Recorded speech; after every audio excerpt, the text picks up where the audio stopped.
ये है हमारा इलेक्ट्रोमैग्नेटिज्म का वीडियो नंबर 2, जहां हम स्टडी करने वाले हैं कूलम्स लॉ। इलेक्ट्रोमैग्नेटिज्म के कंप्लीट कोर्स के लिए आप हमारे प्लेलिस्ट को सेव कर लीजिए और हमारे चैनल को सब्सक्राइब कर दीजिए। चलिए जानते हैं ये कूलम्स लॉ क्या है। हम समझ चुके हैं कि जो सेम चार्ज है वो आपस में रिपेल करेगा और जो अपोजिट चार्ज है वो आपस में अट्रैक्ट करेगा। तो रिपल्सन हो या अट्रैक्शन हो, यहाँ पे एक फोर्स एक्ट करता है। ये फोर्स कितना होगा, कूलम्स लॉ यही बताएगा। चलिए, तो कूलम्स लॉ एक सीरीज ऑफ एक्सपेरिमेंट करने के बाद इस नतीजे पे पहुंचा कि अगर दो चार्ज रखे हुए हैं, ये हमारा Q चार्ज और ये माइनस Q चार्ज, या फिर कोई भी Q1 Q2 हम ले सकते हैं। तो दो चार्ज अगर रखे हुए हैं एक डिस्टेंस पे, वो डिस्टेंस मान लेते हैं हम R। मतलब ये हमारा Q1 है, ये हमारा Q2 है और ये डिस्टेंस है हमारा R डिस्टेंस पे दोनों प्लेस्ड है। तो यहाँ पे जो फोर्स एक्ट करेगा वो फोर्स होता है Q1 Q2 के डायरेक्टली प्रोपोर्शनल, और ये फोर्स इनडायरेक्टली प्रोपोर्शनल होता है 1/r² के। इसका मतलब ये भी इनवर्स स्क्वायर लॉ को फॉलो करता है। जैसे कि ग्रेविटेशन के फॉर्मूला में हम क्या जानते हैं कि Gm1 m2/r²। तो ठीक ग्रेविटेशन की तरह ही कूलम्स लॉ भी 1/r² इनवर्स स्क्वायर लॉ को फॉलो करता है। और यहाँ भी जैसे ग्रेविटेशनल लॉ m1 m2 के प्रोपोर्शनल है, कूलम्स लॉ Q1 और Q2 के प्रोपोर्शनल है। तो जब इस प्रोपोर्शनलिटी को हम हटाते हैं तो हमें कांस्टेंट k का यूज करते हैं, और ये k को हम ऐसे भी लिखते हैं 1/4πε0। तो ओवरऑल इस k को जब हम प्लेस कर देंगे तो हमारा फोर्स बन जाएगा 1/4πε0 Q1 Q2/r²। और इस पूरे को हम k भी कह सकते हैं, सो हम k से भी प्लेस्ड कर सकते हैं। अब इस k को अगर हम पाई और एप्सिलॉन का वैल्यू पुट कर दें तो हमारा k का वैल्यू आएगा k = 9 × 10⁹। सो ये था कूलम्स लॉ। कूलम्स लॉ हमें क्या बताता है कि कोई भी दो चार्ज के बीच में जो फोर्स लगेगा उसका मैग्नीट्यूड कितना होगा। ये हमारा मैग्नीट्यूड है। डायरेक्शन किस पे डिपेंड करेगा? डायरेक्शन डिपेंड करता है कि वो चार्ज पॉजिटिव चार्ज है या नेगेटिव चार्ज है, इस पे डिपेंड करता है डायरेक्शन। इस डायरेक्शन के इस मेथड को हम इलेक्ट्रिक फील्ड लाइंस में भी स्टडी करने वाले हैं, इसके ठीक बाद वाले वीडियो में। अब हम इसी वीडियो में सुपरपोजिशन प्रिंसिपल को भी समझ लेते हैं, क्योंकि ये प्रिंसिपल हम अभी काफी बार यूज करने वाले हैं आने वाले वीडियोज में, और कूलम्स लॉ के लिए भी।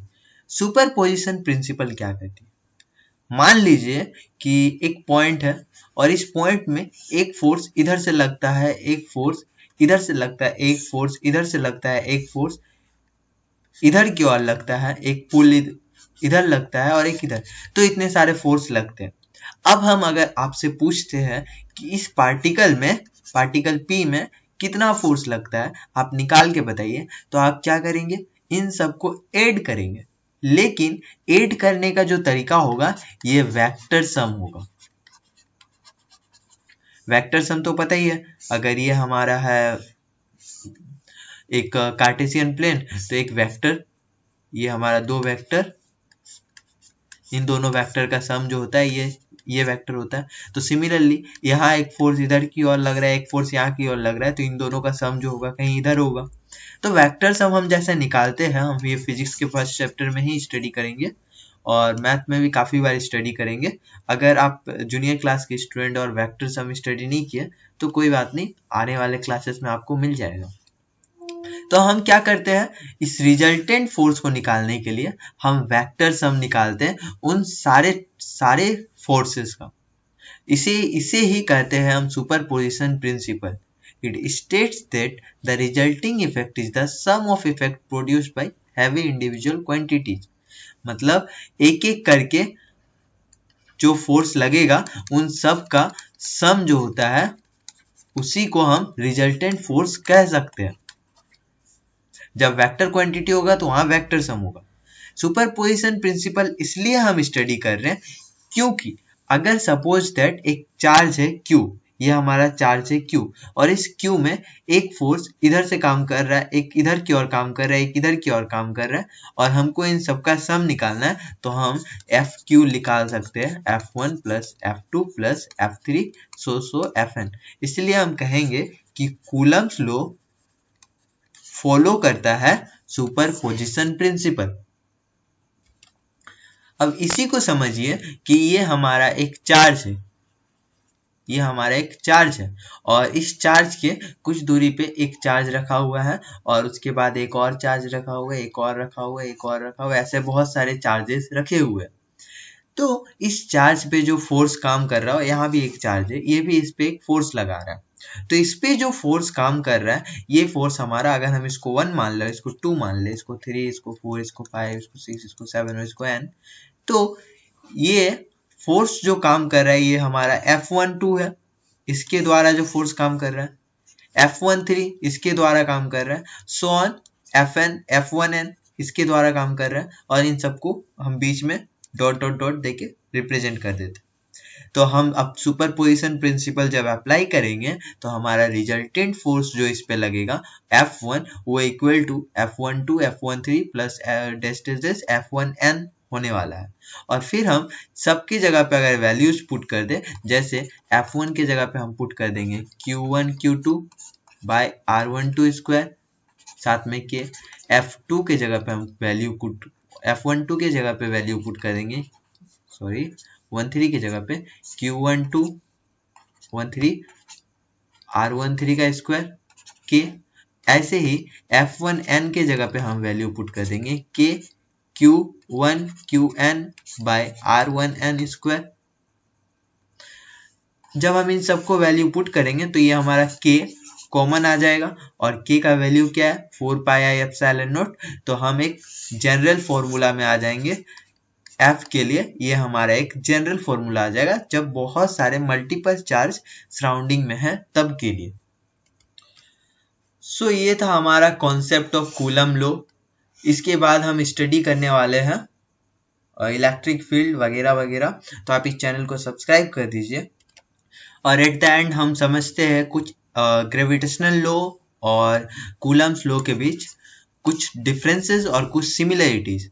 इन दोनों में सिमिलरिटीज क्या है, इन दोनों का इक्वेशन जो है एक ही फॉर्म में प्रेजेंट है। देखिए यहाँ Q1 Q2, यहाँ M1 M2 R स्क्वायर, तो एक ही फॉर्म में प्रेजेंट है इन दोनों का इक्वेशन।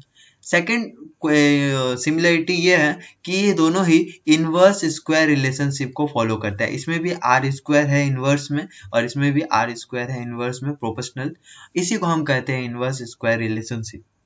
इसके अलावा एक और सिमिलरिटीज ये है कि इसमें क्वांटिटी ऑफ चार्ज के प्रोडक्ट के प्रोपोर्शनल है। देखिए Q1 Q2 के प्रोपोर्शनल है, और यहाँ पे M1 और M2 के प्रोडक्ट के प्रोपोर्शनल है। तो ये दोनों ही किसी न किसी क्वांटिटी के प्रोडक्ट का प्रोपोर्शनल है। और इसके अलावा और सिमिलरिटी ये है कि ये दोनों ही फोर्स नॉन कॉन्टेक्ट फोर्स हैं। ग्रेविटेशनल फोर्स को अगर हम दो पार्टिकल टच में नहीं रहे तब भी काम करेगा, सिमिलरली इलेक्ट्रिकल फोर्स भी अगर दो पार्टिकल टच में नहीं रहे तब भी काम करेगा। ये कुछ सिमिलरिटीज थे। इसके अलावा कुछ डिफरेंसेस भी होते हैं ग्रेविटेशनल लॉ और इलेक्ट्रिकल कूलम्स लॉ में। तो ये क्या है डिफरेंसेस, ये डिफरेंसेस ये है कि कूलम्स लॉ का जो कांस्टेंट है k, वो न्यूटन्स लॉ के g से काफी ज्यादा बड़ा है। देखिए k का वैल्यू ये 10⁻⁹ और g का वैल्यू 10⁻⁻11 के टर्म में। तो k जो है 10g से काफी ज्यादा, बहुत ज्यादा ही बड़ा है, और इसलिए हम कहते हैं कि इलेक्ट्रिकल फोर्स जो होता है ये ग्रेविटेशनल फोर्स से काफी स्ट्रॉन्ग होता है। सेकेंड डिफरेंस ये है कि ग्रेविटेशनल फोर्स जो होता है ये हमेशा एक दूसरे को आपस में अट्रैक्ट करता है, लेकिन जो इलेक्ट्रिकल फोर्स होता है ये आपस में रिपेल भी करता है और अट्रैक्ट भी करता है। यानी कि ये रिपेल कर सकता है, ये रिपेल नहीं कर सकता है। ये हम एक कॉमन डिफरेंस मान सकते हैं। सो ओवरऑल ये हमारा कूलम्स लॉ और ग्रेविटेशनल लॉ का कुछ सिमिलरिटीज और डिफरेंसेस हैं जिनको आप नोट डाउन कर सकते हैं यहाँ से।